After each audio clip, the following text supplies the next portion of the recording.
SB আপনাকে যুক্ত করা হয়েছে। এসবি আপনি বলেন। ভাইয়া কেমন আছেন? হ্যাঁ, ভালো আছি। আশা করি আপনিও ভালো। বলেন তাহলে। হ্যাঁ ভাই, আমার নাম হচ্ছে শ্রী সুবল চন্দ্র বর্মন। আমি একজন সনাতন ধর্ম অবলম্বী। আচ্ছা, বলেন। ভাইয়া, আমি আপনার আগে কিছু ভিডিও দেখছিলাম, আপনাকে আমি অনেক আগে থেকেই ফলো করি। যাক, আপনার কথাবার্তা আমার ভালো লাগে। তো ভাই, আমার কেন জানি না একটা আপনার কাছে কিছু কিছু প্রশ্ন আছে আমার মনের মধ্যে জাগে। জাস্ট আপনি বড় ভাই, আমি ছোট ভাই হিসেবে বলতেছি, আপনার মানে পারলে একটু উত্তর দেবেন, ঠিক আছে? আচ্ছা, বলেন শুনি। উম, আমি মনে করি কি ভাই, আমি অন্য ধর্ম সম্পর্কে বলবো না, আমি সনাতন ধর্ম সম্পর্কেই বলবো। কথা হচ্ছে কি, আপনি যদি এর আগে অনেক ভিডিওতে বলছেন যে সব ধর্মে গোঁড়ামো থাকে, অনেক প্রবলেম থাকে, এগুলো বলছেন না? ভাই একটা কথা আপনাকে আগে বলে দিই। হিন্দু ধর্ম হচ্ছে এত বস্তা-পচা, নোংরা পায়খানা, কুত্তার পায়খানার মতো ধর্ম। ওগুলো নিয়ে আলোচনা করার মতো উপযুক্ত এই ধর্মটা না ভাই। ঠিক আছে? সুতরাং ভাইয়া আপনার কাছে যদি প্লিজ, ওইটা নিয়ে কোনো আলোচনা থাকে, তাহলে ভাই আল্লাহর রাস্তায় বিদায় নেন। কারণ ভাইয়া হিন্দু ধর্ম হচ্ছে পাগলা কুত্তার পায়খানার থেকেও দুর্গন্ধযুক্ত জিনিস। ওগুলা গাঁঠাইতে গেলে হাতে পায়ে মানে গু লেগে যাবে ভাই। ভাইয়া ভাইয়া সুতরাং ভাইয়া আমি বলি, ভাইয়া একটা কথা বলি ভাইয়া, প্লিজ। হ্যালো আপনি সংশয়.com এ ঢুকে সংশয়.com এ এই বিষয়ে অনেক আর্টিকেল আছে, সেগুলো পড়তে পারেন। ভাইয়া, হিন্দু ধর্মের মতো জাস্ট নোংরা কথার মাঝখানে কথা বলেন না। কথা শুনে নেন। হিন্দু ধর্মের মতো দুর্গন্ধযুক্ত মানে কুত্তার পায়খানা নিয়ে ঘাটাঘাটি করার মতো মানে কোনো প্রয়োজনই আমাদের নাই। কারণ এটা এমনই থার্ড ক্লাস পাগলা কুত্তার পাগলা গন্ধ। এগুলো নিয়ে মানে মানুষ যে কেউ যেকোনো সুস্থ মানুষ এগুলো নিয়ে কথা বলতে গেলেই তাদের বমি আসবে। সুতরাং আপনি যদি হিন্দু ধর্মের সপক্ষে কিছু বলতে আইসা থাকেন, তাহলে ভাই আল্লাহর কাছে বিদায় নেন। না, সপক্ষে না ভাইয়া, আমি জাস্ট একটা কথা বলতে চাচ্ছিলাম আপনাকে, আমি অন্য কিছু বলবো না। হ্যাঁ, বলেন। কথাটা হচ্ছে কি, ধর্মে যা থাক থাকে, আমি এটা বলতেছি না, কিন্তু আমি এটা মনে করি যে সনাতন ধর্ম পৃথিবীতে থাকলে অন্তপক্ষে অন্য কোনো ধর্মের কোনো সমস্যা হবে না, আমার মনে না, হয় এটা। এটা ভুল বলতেছেন ভাই। হিন্দুদেরই সমস্যা হবে। এই হিন্দু ধর্ম থাকলে হিন্দুদেরই সমস্যা হবে। কারণ হিন্দু ধর্মে জাতপাত প্রথা আছে। যেটা অন্য জাতির মানুষের অধিকার লঙ্ঘন করে, তাদেরকে ছোট জাত হিসেবে চিহ্নিত করে। ভাই এই সমস্ত হিন্দু মানে মুমিনের সাথে কথা বলি না ভাই, বিদায় নেন। মানে খুবই ফালতু এগুলা। থার্ড ক্লাস ফালতু এগুলা। আ এই হিন্দু মুমিনগুলারে মানে কোনো দিয়ে ধরানো যায় না। সে বলে আমি এই বই মানি না, আমি ওই বই মানি। ওই বই ধরলে ওই বই মানি না ভাই, এই বই মানি। এই মানে এগুলা খুবই তেনাবাজ এবং এগুলার সাথে কথা বলা কোনো মানে টাইম ওয়েস্ট, শুধুমাত্র টাইম ওয়েস্ট হয় এগুলোর সাথে কথা বলতে গেলে। আচ্ছা, পরের জনকে যুক্ত করছি তাহলে। জাকারিয়া আহমেদ আপনাকে যুক্ত করা হয়েছে। জাকারিয়া আহমদ আপনি বলেন। হ্যাঁ ভাই, ১ম এ ভালোবাসা নেবেন। অনেকক্ষণ ধরে চেষ্টা করতেছিলাম যে আপনার সাথে ২-৩ টা কথা বলব। ভাই আমার একটা কোয়েশ্চেন ছিল। কোয়েশ্চেনটা হচ্ছে যে আপনি মানে আপনি মাঝখানে ভিডিও অন করলেন কেন? সেটা একটু বলেন তো? না ভাইয়া, ভিডিও অন করে নাই, কাপড় ছাড়ছি। আচ্ছা। মানে কিছু শুয়েছিলাম আপনার দেখাতে ভিডিও চাচ্ছিলেন দেখতেছি আমাকে? তো। আমাকে কি কিছু দেখাতে জি না, চাচ্ছিলেন? জি না, জি না ভাইয়া, সরি জি না। আচ্ছা, ভিডিও আমি ঠিক আছে কাপড় বলেন। ছাড়ে। আচ্ছা, তো বলেন। আমার কোয়েশ্চেনটা হচ্ছে যে হ্যাঁ, আমিও আপনাকে তো যে মুক্তকন্যার মানুষ। একটু আমি জোরে আপনার বলতে হবে ভাই। সংসার কথা বোঝা যাচ্ছে না। আপনার কথা পরিষ্কার বোঝা যাচ্ছে না। একটু জোরে বলতে হবে। হ্যাঁ, ভাইয়া বলতেছি আমিও আপনার মানে আমি আপনার এই যে লেখাগুলো পড়ি, আপনার ব্লগগুলা পড়ি, সংসারবিডি.com পড়ি। ইভেন আমি আপনার ভিডিও দেখি, আসাদ ভাইয়ের ভিডিও দেখি, দেন মাসুদ ভাইয়ের ভিডিও দেখি। তো আমার একটা আচ্ছা, কোয়েশ্চেন যে ভাই, প্রশ্নটাতে চলে আসেন তাড়াতাড়ি। হ্যাঁ, আমার কোয়েশ্চেনটা হচ্ছে যে মৃত্যুর পরবর্তীতে উম যে কিছু একটা আছে মানে মৃত্যু যে ইসলামে বলে হ্যাঁ, যে মৃত্যু মৃত্যুর পরবর্তীতে পরবর্তীতে একটা জান্নাত কিছু আছে। আছে ভাই। ভাই মৃত্যু পরবর্তীতে একটা ঘোড়ার ডিম আছে। সেই ঘোড়ার ডিমটা আ যদি আপনি আমারে ৳১০,০০০ করে মাসে দেন, তাহলে সেই ঘোড়ার ডিমটা আপনারে জান্নাতে নিয়ে যাবে। আর যদি ৳১০,০০০ করে না দেন, তাহলে জাহান্নামে নিয়ে যাবে ভাই। এইটা আছে মৃত্যুর পরে। সেটা হচ্ছে ঘোড়ার ডিম। না, আসিফ ভাই আমি এবং এটা আমি বলি এটা নাই। বিশ্বাস করি। আপনারও উচিত এটা বিশ্বাস করা। নাকি বলেন ভাই? মানে না, আমি ওগুলা কিছু বিশ্বাস করি না। মানে আমার জানার ইচ্ছা যে মানে আমি এত কিছু জানি না। আমি আপনার এইজন্য আসলাম যে আপনার কোয়েশ্চেনটা করতে। যে ভাইয়া মৃত্যুর পরবর্তীতে মানে বিজ্ঞান কি বলে? মৃত্যুর পরে আবার মানে কিছু হইব কেমনে? আপনার তো মৃত্যুই তো হইল। তাইলে আবার কিছু হইব? হইলেই বা আপনার কি যায় আসে ভাই? মানে অদ্ভুত কথা কন ভাই। আপনি কি দেখবেন ওইখানে মৃত্যুর পরে মনে করেন মৃত্যুর পরে ১০০ টা হুর আইসা আপনার কবরের সামনে নাচতেছে। আপনি কি দেখতে পাবেন ভাই? নাকি ধরতে পারবেন? নাকি বুঝতে পারবেন? হ্যাঁ ভাই, আপনি আমি না দেখবেন নাকি কোয়েশ্চেনটা পাইছি। মনে করেন আপনার মরণের পরে আপনার কবরের সামনে আমি ৫ কেজি খাসির মাংস রান্না করে নিয়ে গেলাম। ওইটা দিয়ে আপনার লাভ কি ভাই? আপনি তো গন্ধ বুঝবেন না তো এটা যে খাসির মাংসের গন্ধ নাকি কি? আপনার নাক তো তখন আর কাজ করবে না, ব্রেইন কাজ করবে না। আপনার ব্রেইন তো তখন পইচা গেছে, মাটিতে মিশা গেছে। তাইলে আপনার মৃত্যুর পরে আবার কি? এটা তো কি থাকতে পারে? কি থাকা সম্ভব?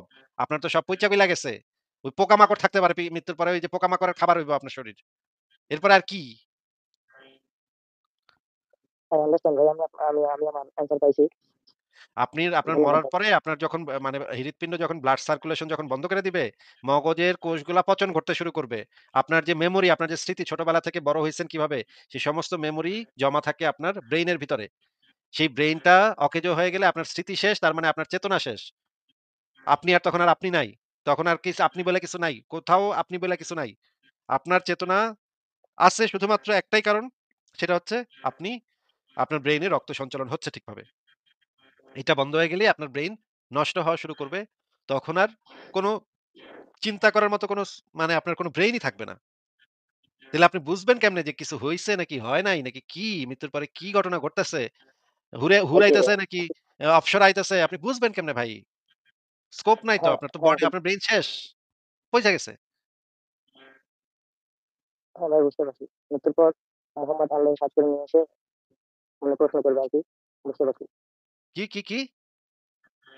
মানে বলতেছি আমি আপনি আমার কথাটা বোঝেন নাই। আমি মানে বলতে চাচ্ছি যে মৃত্যুর পর মোহাম্মদ আল্লাহর সাথে নিয়ে এসে প্রশ্ন করবে যে, "বলো তোমার দিন কি? তোমার নবী কে? আপনি তোমার রব কে?" আপনি উত্ত আপনি উত্তর আ দিবেন কেমনে? আপনার তো মুখ কাজ করবে না। আপনি উত্তর দিবেন কেমনে? ব্রেইন কাজ করবে না তো। আপনার উত্তর দিবেন কেমনে?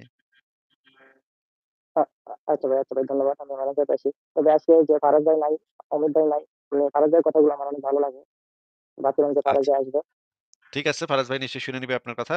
ঠিক আছে। ধন্যবাদ যুক্ত হওয়ার জন্য। তাহলে আজকে বিদায় জানি নাকি ভাই? হ্যাঁ ভাই, আরেকটা কথা যে মানে আমি এমন একটা সিচুয়েশনে আছি যে কিছু বলতে পারতেছি না। অন্য একদিন এড করেন, মানে কি কয়েকটা কথা বলা যাবে আরকি। ধন্যবাদ ভাইয়া। আচ্ছা। ঠিক আছে ভালো থাকেন। বিদায় জানাচ্ছি। পরের জনকে যুক্ত করি। আচ্ছা ইন্দ্রাণী সুদ ভাইকে দেখতে পাচ্ছি ব্যাকস্টেজে। ইন্দ্রাণী সুদ ভাই আপনি যদি যুক্ত হতে চান তাহলে যুক্ত হয়ে যায়েন। উপরে উঠে যায়েন, স্টেজে উঠে যায়েন। কি অবস্থা ইন্দ্রাণী ভাই কেমন আছেন?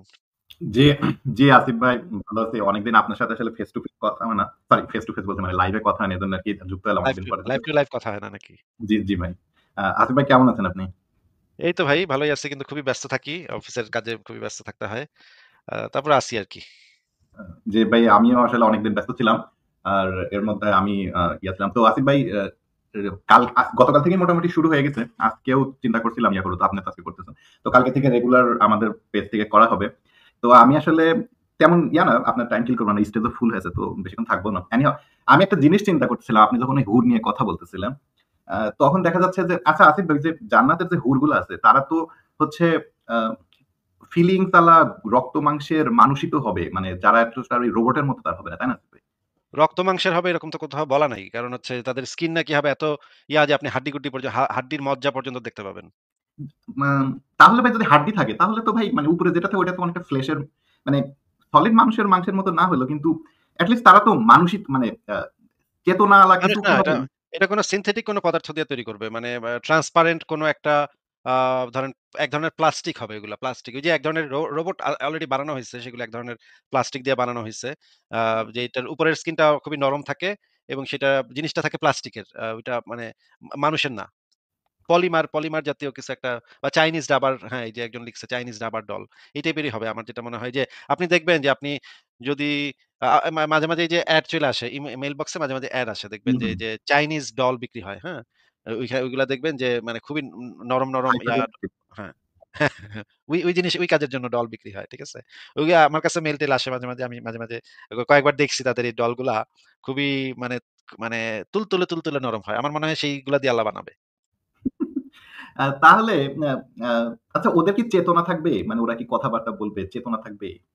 ওইটা হচ্ছে ওই যে এআই এর মতো জি হুজুর চেতনা। মানে হচ্ছে আপনি যেটা বলবেন সেটাই। মানে চেতনা মানে আ একজন মানুষের যে চেতনা সেই চেতনা তো না সেটা। যেমন ধরেন আপনি আপনার বউয়ের কাছে গেলেন। আপনার বউয়ের মানে একটু রোমান্টিক হইছেন। আপনার বউ দিল একটা ঝাড়ি। "এই হবে না, যা।" হুম। আপনি মানে মন খারাপ করে চলে আসলেন। কি আর করা? হ্যাঁ, হইল না। যেটা করতে গেছিলেন সেটা হইল না। এটা কিন্তু এরা করবে না। এরা মনে করেন সবসময় রেডি। সবসময় ফাঁক করে বইসা থাকবে, "আসো। কখন তোমার লাগবো খালি বলো।" কিন্তু এই জিনিসটা তো আসলে একটু মানে আ অসম্মানজনক, তাই না? একটা হ্যাঁ, একটা সবসময় রেডি সে এটা একটা অসম্মানজনক না? আমার কাছে ওই যে এই জিনিসটা অনেকটা লাগতেছে যে মানে এই যে দুনিয়াতে যে দাসীদের যেমন কোনো কনসেন্ট লাগছে না, ওই জান্নাতি হুরদেরও কনসেন্ট লাগতেছে না। মানে ওরাও অনেকটা দাসীদের মতোই হবে আসিফ ভাই। আ তাই না? হ্যাঁ, দাসীদের মতোই হবে। এরা মানে দাসীদের মতোই। দেখেন একটা বই আছে সেই বইটা আমি সে সংশয়.com এ দিয়ে দিছি। এই বইটা হচ্ছে আ আব্দুল্লাহ ইউসুফ আজ্জাম ওনার লেখা। উনি মানে জিহাদের জন্য উনি অত্যন্ত গুরুত্বপূর্ণ একজন জিহাদি।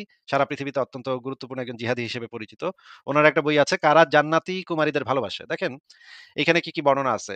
মানে তাদের যে মানে ওই জায়গাটা হবে আ অটোমেটিক আগের মতো হয়ে যাবে। বুঝছেন? আপনি কাম শেষে দেখবেন ওইটা অটোমেটিক আগের মতো হয়ে গেছে। মানে কখনো হুম, লুজ হবে না। বুঝতেই তো পারতেছেন। সব তো আর এত ডিটেইলস এ কি বলা সম্ভব না। গ্রাফিক! বুঝছেন এখানে দেখেন লেখা, জান্নাতের হুরগণের সাথে প্রত্যেকবার সহবাস করার পর পুনরায় তারা পূর্বের মতো কুমারী হয়ে যাবে। মানে এটা আবার লাইগা যাবে। হ্যাঁ? যে আচ্ছা, পর্দাটা আচ্ছা। আছে। মানে এটা থেকে বোঝা যায় মোহাম্মদের সেনাবাহিনী এই কুমারী খুব ভাল লাগতো তাদের। বুঝছেন? রক্তারক্তি হইব, ফাইটা, ফাইটা হুম, যাইব। এইটা তাদের খুব মানে মজা লাগতো। এইজন্য তারা এরকম কামনা করত। তাদের ওয়াইল্ড ফ্যান্টাসির ভিতরে এই জিনিসটা ছিল। এই কারণে আল্লাহর নবী সুন্দর করে ফ্যান্টাসিটাকে করে দিছে। মানে জান্নাতে গেলে এটা পাবে। বুঝছেন? জি, জি, আসিফ ভাই। Thank you. তারপরে আরো দেখি আমরা দেখেন এখানে কি বলা আছে ৭০ পাল্লা বস্ত্রের মধ্যে বিজলির ন্যায় তারা বিচ্ছুরিত হবে। হুরদের দেহ এরূপ স্বচ্ছ যে তাদের চর্ম ও মাংসের ভিতর দিয়ে দেহের অভ্যন্তরস্থ হাড় পর্যন্ত দেখা যাবে। এই যেটা আমি বললাম আপনারে হাড় হ্যাঁ, পর্যন্ত আপনি দেখতে পাবেন। পরে আরো দেখি মানে জান্নাতি হুরদের বর্ণনা আরো পড়ি। দেখেন এখানে বলা আছে কাওয়াইব শব্দের অর্থ বলেছেন যে সকল মেয়েরা তাদের বক্ষ ফুলে উঠেছে এবং স্ফীত হয়েছে।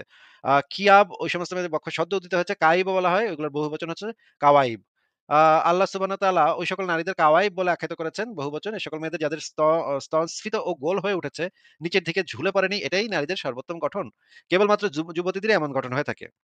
আবার কিছু বর্ণনাতে আছে ডালিমের মতো হবে। ওই জিনিসটা ডালিমের মতো হবে। বাহ! কত সুন্দর মানে মানে একটা চটি সাহিত্য একদম মানে সরাসরি। তো এখানে যেটা বলা আছে হযরত আমের আব্দুল্লাহ ওয়াহাব বর্ণিত, একজন জান্নাতবাসী তার নির্ধারিত হুরদের একজনের সাথে অবিরত ৭০ বছর অবস্থান করে আনন্দ উপভোগ করতে থাকবে।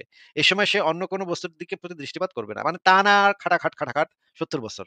৭০ বছর অতিবাহিত হওয়ার পর হঠাৎ সে অন্যদিকে দৃষ্টিপাত করতেই দেখবে যে ১ম হুর অপেক্ষা অত্যাধিক সুন্দরী রূপসী নুরানী চেহারার আরেকটা হুর তাকে সম্বোধন করে বলছে, "হে আল্লাহর বন্ধু, আপনার মধ্যে কি আমার কোনো অংশ নেই?" তদুত্তরে বাহ! সে জান্নাতি বলবে, "হে প্রেয়সী তুমি কে?" তদুত্তরে সে বলবে, "আমি আপনার সে সকল স্ত্রীদের অন্তর্ভুক্ত যাদের ব্যাপারে আমার আল্লাহ ইরশাদ করেছেন।" ভাইরে ভাই, কিরে ভাই রে জনি সিনস টনি সিনস সবাইরে টেক্কা মেরে দিতেছে। একেকটা মুমিন তো জনি সিনসের বাপ হয়ে যাবে তখন। আ অতঃপর সে সরাসরি সশরীরে তার সাথে আনন্দ উপভোগে লিপ্ত হবে। মানে ২য় টার সাথে আনন্দ উপভোগে লিপ্ত হবে। এভাবে আনন্দ উপভোগের মাধ্যমে ক্রমাগত ৭০ বছর অতিক্রান্ত হয়ে যাবে। এই সময় অন্য কোন দিকে তাকানোর অনুভব করবে না। এর মাঝখানে আবার আরেকজন এসে বলবে, "এই তুমি তো করতে, করতেই ওইখানে কাজ চালাইতে আরেকটা এসে বলবে, আমার সাথে করো না কেন? আমার সাথে করো না কেন?" মানে রে ভাই রে ভাই, ভাই রে ভাই। এটা মানে ৭০, ৭০, ৭০ এভাবে ৭০, ৭০, ৭০ করতেই থাকবেন, আপনি করতেই থাকবেন। তারপরে আরেক জায়গায় বলা আছে দেখেন, এইখানে আ বালিকা-বালিকারা করমর্দন করবে। এই সময় বালিকাদের কেউ কোন পুরুষকে পছন্দ করলে তার কবজি স্পর্শ করবে। অতঃপর সে বালিকা উক্ত পুরুষের পেছন, পেছন যেতে থাকবে। আরেক জায়গায় আরেক বালিকা এসে পূরণ করবে। মানে একেবারে খুবই অবস্থা। মানে রাত্রি যাপনের পর তাকে কুমারী বলা যাবে না। সহিত মিলিত হবে। এখানে বলা হচ্ছে জান্নাতি আপনার পড়ে নিয়েন। কুমারীদের কুমারিত্ব ভঙ্গে ব্যস্ত থাকবে। দেখেন এখানে বলা হচ্ছে আ তারা কুমারীদের কুমারিত্ব ভঙ্গে ব্যস্ত থাকবে। অর্থাৎ একের পর এক বহু সংখ্যক কুমারীর সহিত মিলিত হতে থাকবে। মানে আল্লাহ ডিফিউশন চলতেই থাকবে একদম। একদম মানে মনে করেন জান্নাতের সারাদিকে চারিদিকে জিহাদিরা থাবাড়াপ, থাবাড়াপ কি সাউন্ডটা হবে ওখানে মনে করেন শব্দটা কি হবে আপনি চিন্তা করে দেখেন। পচ, পচ, পচ, পচ একটা শব্দ হচ্ছে চারিদিকে। আ আরে ভাই এবং এই গন্ধটা বাইর হবে ভাই। ইস! আমি একবার আমি একবার সিনেমা হলে গেছিলাম বুঝছেন? সিনেমা হলে গিয়ে দেখি খারাপ সিনেমা ছাইড়া দিছে বুঝছেন মাঝখানে। ডিপ জল। আমি তো বুঝি নাই ডিপ জলের সিনেমা, ডিপ জলের খারাপ সিনেমা ছেড়ে দিছে। আর যে ভাই হলের ভিতরে যে কি গন্ধ ভাই, উফ! আমি সাথে, সাথে বমি করতে, করতে বেরিয়ে গেছি যে কি একটা অবস্থা ভাই। এই রকমের একটা অবস্থা সেখানে হবে মনে করেন। দেখেন এখানে কি লেখা ইবনে আব্বাস থেকে বর্ণিত আল্লাহর রাসূল বলেন, আ জান্নাতে আমরা স্ত্রীদের সাথে মিলিত হব যেভাবে আমরা দুনিয়াতে মিলিত হই। হ্যাঁ, মুহাম্মদের প্রাণ যার হাতে শপথ এক সকালেই ১০০ কুমারীর সহিত মিলিত হবে। মানে এক একটা সকালেই ১০০ জন ভাই। এক সকালে ১০০ জন। তাইলে তো মানে অনেক কম সময়, তাই না? কেমনে হবে? হ্যাঁ, মানে সকালটা মনে হয় অনেক বড় হবে নাকি? কি জানি ভাই। আবার ওইদিকে ৫২ বছর, ৭২ বছর, ৭০ বছর। ইসলামে তো সবই গালগপ্প ভাই। কোনটা দলিল ধরব? কোনটা যে ঠিক এটা বোঝা মুশকিল। দেখেন আবার কুমারী হয়ে যাবে, এখানে বলা হচ্ছে আবার কুমারী হয়ে যাবে। দেখেন এখানে কি বলা আছে? সে সময় তোমরা তোমাদের খুবই শক্তভাবে আলিঙ্গন করবে, রেখে দাঁড়াবে, পুনরায় পবিত্র হয়ে যাবে। মানে পুনরায় আবার হয়ে যাবে। এখানে বলা হচ্ছে তারা তখন মেয়েগুলোকে ভীষণভাবে চেপে ধরবে। রাসূলুল্লাহ সাল্লাল্লাহু আলাইহি ওয়াসাল্লাম হাত দিয়ে ইশারা করে দেখালেন। মানে রাসূল এটা নিজে কইরা দেখাইছে যে এইভাবে চিপ দিয়া ধরবি তোরা ওই মেয়েদেরকে, হ্যাঁ? মানে মুহাম্মদ একেবারে মানে হাতে কলমে শিখায়া গেছে এই জিনিসগুলা। যে এমনে ধরবে তোরা ওই জান্নাতে গিয়া। এগুলা যে কিরে ভাই! তো এখানে দেখেন আরো কি বলা আছে, যখন কোন পুরুষ তার স্ত্রীর বিশেষ ৪ অঙ্গ-প্রত্যঙ্গের মাঝে অবস্থান করবে এবং তাকে পরিশ্রান্ত সহবাস করে তার গোসল করা ওয়াজিব হয়ে যাবে ইত্যাদি, ইত্যাদি। আরো অনেক বর্ণনা আছে। আমি পুরাটা আপনারা পড়ে নিয়েন। কিন্তু মানে যারা দর্শক তারা পড়ে নিয়েন। কিন্তু ভাই এগুলা একদম কি একটা অবস্থা ভাই চিন্তা করেন। একটা মানে আ এই যে ইউরোপে রেড লাইট জোন আছে বুঝছেন ইন্দ্রানী ভাই? জি, জি ভাই। আমস্টারডামে, বিশেষ করে আমস্টারডামে এবং ইউরোপের অনেকগুলা সিটিতেই এই রকমের জিনিস আছে। ওখানে দাঁড়ায় থাকে। মানে জামা-টামা একটু কম-টম পরে কাঁচের পিছনে এভাবে দাঁড়ায় থাকে। তো এখানে টাকা দিলে তারপরে কাজ-টাজ করা যায়। এটা তো একদম সেম জিনিস, একদম জান্নাতেই জিনিস পাওয়া যাবে। এগুলা কি ভাই? এগুলা মানে ধর্মগ্রন্থে এগুলা থাকবে? এগুলা কেমন কথা? তো আসিফ ভাই যে আমরা একটা হাদিস পড়তাম না যে ওই যে আ উম আলীর একটা হাদিস আছে যে নবী আমাদের ততক্ষণ পর্যন্ত আমাদের কোরআন শিক্ষা দিতেন যতক্ষণ না পর্যন্ত তার জুনুব বের হয়ে যেত। তো নবী কি এই রিলেটেড শিক্ষা দিতে যায় কি তার জুনুব বের হয়ে যেত? কি জানি? কি বের হতো? তারপর আবার ঘষে আয়েশা পরিষ্কার করতো হ্যাঁ, কি হ্যাঁ। যেন? এগুলো তো আসিফ ভাই এই ঘষার থেকে একটা জিনিস আবার ওইটা থেকে আমার মনে হলো যে আয়েশা তো হলো মানে মানে আয়েশা মানে মুমিন মুসলমানরা বলে যে আয়েশাকে নবী কত ভালোবাসছে এবং আয়েশারে কত আদর যত্নে রাখতো, নবীর সাথে হ্যান করতো, ত্যান করতো। কিন্তু আ হাদিস কিন্তু আবার উল্টা কথা কয় যে আ মুহাম্মদ কিন্তু আয়েশার পারেও খুবই বাজেভাবে ট্রিটমেন্ট করছে। এইটার আমি আপনাকে একটা উদাহরণ দেই। একটা হাদিস শেয়ার দিচ্ছি একটু দেখেন। আপনি এটা দেখাইছেন হয়তো এর আগে। আমি আমার ইয়ারে তাও একটু দেখাই আরকি। আসিফ ভাই দেখানোর মতো হইলে দেখেন এটা বুকে কি ঘুষি অবস্থা। মারছিল যে, বুকে ঘুষি মারছিল সেটা? না, এটা অন্যটা। এইটা হলো আচ্ছা। একটা হাইজেরিয়াস যে ব্লাবলা থেকে বর্ণিত। তিনি বলেন, "আমাদের কারোরই একটির বেশি কাপড় ছিল না।" ওই যে তাদের যে পিরিয়ড হলে যে ইজার পরাইতো, মুহাম্মদ ইজার পরে যে ঘষাঘষি করত। হ্যাঁ, হ্যাঁ। তো সেই ইজারের কাপড় একটার বেশি ছিল না। একটিরও বেশি কাপড় ছিল না কারোরই। তাদের যখন তিনি হায়েজ হইতো, ওই একখানা কাপড়ই ব্যবহার করত। এবং ওই যে যখন ওই পিরিয়ডে ব্লাড যখন জমে থকথকে হয়ে যেত, এই আয়েশা শুধু মুহাম্মাদেরই ওই জুনুবই ঘষে তুলত না। নিজের থুতু দিয়ে সেই থকথকে ব্লাড তুলে দিয়ে সেই কাপড়ই আবার পরত। মুহাম্মাদের কাছে তখন কিন্তু ভাই অলরেডি জমি জাতি চলে আসে যে যুদ্ধ-টুদ্ধ করে খুমুসের মাল, ইয়ার মাল, ফাদাকের জমি ওসব সবকিছু চলে আসে। তারপরও বউর একটা কাপড় পর্যন্ত কিনে দিত না মুহাম্মদ, বুঝছেন? হ্যাঁ, মানে এগুলা তো মানে এগুলা তো খুবই প্যাথেটিক অবস্থা। মেয়েদের ওই জায়গাটাতে তো ফ্রেশ কাপড়, শুকনা কাপড় এবং ধোয়া কাপড় এগুলা রাখতে হবে। নাহলে তো যেকোনো সময় বড় ধরনের ইনফেকশন হয়ে যেতে পারে, তাই না? এটা তো এইজন্যই তো আমরা আ মানে এই যে স্যানিটারি ন্যাপকিন ব্যবহার করাটা যে কত ইম্পোর্টেন্ট এই জিনিসটা তো আমরা আ অনেক আগেও কয়েকবার বলছি এই জিনিসগুলা। কিন্তু এই জিনিসটা আমাদের বিশ্ববিজ্ঞানী নবী এই জিনিসটা আবিষ্কার করতে পারে নাই। একটা স্যানিটারি ন্যাপকিন কিভাবে অন্তত স্যানিটারি ন্যাপকিন না হইলেও কাপড়টা যে ধুয়ে পড়তে হবে, পরিষ্কার পরিচ্ছন্ন কাপড় এখানে রাখতে হবে। এইটুক পর্যন্ত তার জ্ঞান ছিল না। বিজ্ঞানী নাকি? বিশ্ব মহাবিজ্ঞানী। আবার মানে আ তাদের তার তো অনেকগুলা বউ ছিল। তাহলে তোর যদি সাপোজ ধরেও নে যে তোর সেই কাপড়-চোপড় দেওয়ার ক্ষমতা নাই। তাহলে তুই গন্ডায় বিয়া করতেছিস কেন? তুই মরবি ২ দিন পরে তোর এক পা কবরের মধ্যে যায়া রইছে। তোর মায়ের অলরেডি দাঁত-টাত ভাইঙ্গা দিছে। তো তুই কেন এত বিয়া করতেছিস? আবার বিয়া যখন করতেছিস তুই বইয়ের মাসিকের তেনা পর্যন্ত কিনে দিতে পারিস না। একই তেনা সেটাই ৩ দিন ৪ দিন তারা ইউজ করতেছে। চিন্তা করেন মানে এখানে দেখেন কি বলতেছে? যে সেইটাতে থুতু দিয়ে ভিজায়ে নখ দিয়ে রগড়িয়ে নিয়ে সেটা ফেলে দিয়ে ওইটাই আবার পড়ে থাকতো। মানে মানে আমরা আমাদের কুত্তা বিড়ালকেও এর থেকে ভালোভাবে ট্রিট করে আসিফ ভাই। হ্যাঁ, অবশ্যই এটা তো মানে খুবই মানে প্যাথেটিক অবস্থা। মানে খুবই অমানবিক একটা অবস্থা। তোর যদি পয়সা না থাকে তুই দাসী পালস কেমনে? তুই মারিয়া কিপ্তিয়ার বাগান বাড়িতে রাখোস। তোর কি হুম, পয়সা নাই? তোর তার মানে তো তোর পয়সা ঠিকই আছে। টাকা ঠিকই আছে তুই দিবি না নাকি? তোর ইসের কারণে তুই দিবি না। আ একটা কাপড় তো কয় টাকা দাম? আমরা যদি মোহাম্মদের মানে গনিমতের মালের হিসাব নিকাশগুলা বের করি, তাহলে দেখা হুম। যায় যে প্রচুর পরিমাণে গনিমতের মাল পাইতো সে। আমি একটা আ হিসাব আমার কাছে আছে। আমি হিসাবটা দেখাচ্ছি। সেটা একটা মানে অংশ আরকি। আ দাঁড়ান একটু বের করতেছি। আপনার বের করতে আমি একটু বলে দেই যে সেটা হচ্ছে ওই যে একবার একটা যুদ্ধ করতে যায় আরেকটা যে ফাদাকের জমি যে ইহুদি গোত্রের কাছ থেকে দখল করছিল। তো তারা তো মুহাম্মাদের সাথে যুদ্ধ করার কোনো প্রস্তুতি নাই। তো তারা তো বলে দিল যে আমরা যুদ্ধ করব না, আমরা এখান থেকে চলে যাচ্ছি। তখন চলে যাও, তোমার ফাদাকের জমি আমাদের কাছে দিয়ে দাও। এখন তারপরে কিন্তু আল্লাহর কাছে ওহী চলে আসলো যে আ যেই আ জমির পারে তোমরা অস্ত্র চালাওনি, রক্তপাত করোনি, ঘোড়া দৌড়াদৌড়ি করোনি, সেই জমি হচ্ছে শুধুমাত্র আল্লাহ এবং রাসূলের। তো সেই জমি হিসাবে মুহাম্মদ পুরাই নেয় এবং সেই ফাদাকের সম্পূর্ণ জমির পারে একটা পুরা গোত্র চলতো। একটা গোত্র চলতো ওই জমির পাড়ে নির্ভর করে। তার মানে একটা সম্পূর্ণ গোত্র ধরেন ২,০০০ জনের একটা গোত্র যেই জমির পাড়ের উপরে চলে, বেশ বড়লোক তারা। সম্পূর্ণ জমির মালিক হয়ে গেছে ততদিনে মুহাম্মদ। কিন্তু স্টিল মুহাম্মদ তার বউদের এভাবে ট্রিট করতে থাকতো। জি আসিফ ভাই জি। আমি এই জিনিসটা দেখাই যে মোহাম্মদের আসলে একটা উদাহরণ দেখাবো। একটা উদাহরণেই বোঝা যাবে যে মোহাম্মদের আসলে ইনকামটা কিরকম ছিল। আপনারা যদি দেখেন এটা হচ্ছে নসরুল বারী ৮ম খন্ড পৃষ্ঠা নম্বর ৪১১। এই একটা যুদ্ধে ৬,০০০ মহিলা ও শিশু বন্দী হইছে। ২৪,০০০ উট, ৪০,০০০ বকরি, ৪০,০০০ উকিয়া রূপা। রাসূলুল্লাহ সাল্লাল্লাহু আলাইহি ওয়াসাল্লামের নির্দেশ দেন যেন সমস্ত গনিমতের সম্পদ জিরানায় জমা হয় এবং স্বয়ং তিনি তায়েফে তশরিফ নেন। মানে একটা যুদ্ধে যদি এই পরিমাণে ইনকাম হয় হুম। ৬,০০০ বন্দী মানে একেকটা মেয়ের দাম তো এখনকার বাজার দর যদি হিসাব করি একটা উটের দাম ২৪,০০০ টা উটের দাম। 40,000 বকরি। ভাইরে ভাই এটা তো মানে এখন তো তাইলে সে ইসের মতো ধনী হইতো। ইলন মাস্কের কাছাকাছি বিল গেটস, লেভেলে চলে যেত, ইলন তাই না? মাস্ক হুম, আরে চিন্তা ভাইরে করেন। ভাই! তাও মনে হয় একটা যুদ্ধ, ও তো মনে হয় প্রতি ওই যে 50টার মতো যুদ্ধ করছে না আপনার 10 বছরে? তাহলে তো অন এভারেজ প্রতি বছর 5টা যুদ্ধ করে করছে। তো 5টা যুদ্ধ যদি এরকম অন এভারেজ আসে ভাই, এ তো মাথায় নষ্ট। মানে কি মানে মানে বলবো বলেন এগুলা। আ ঠিক আছে। ইন্দ্রানী ভাই আমরা কি তাইলে আরেকজনকে যুক্ত করি নাকি? জি, অবশ্যই ভাই। ঠিক আছে।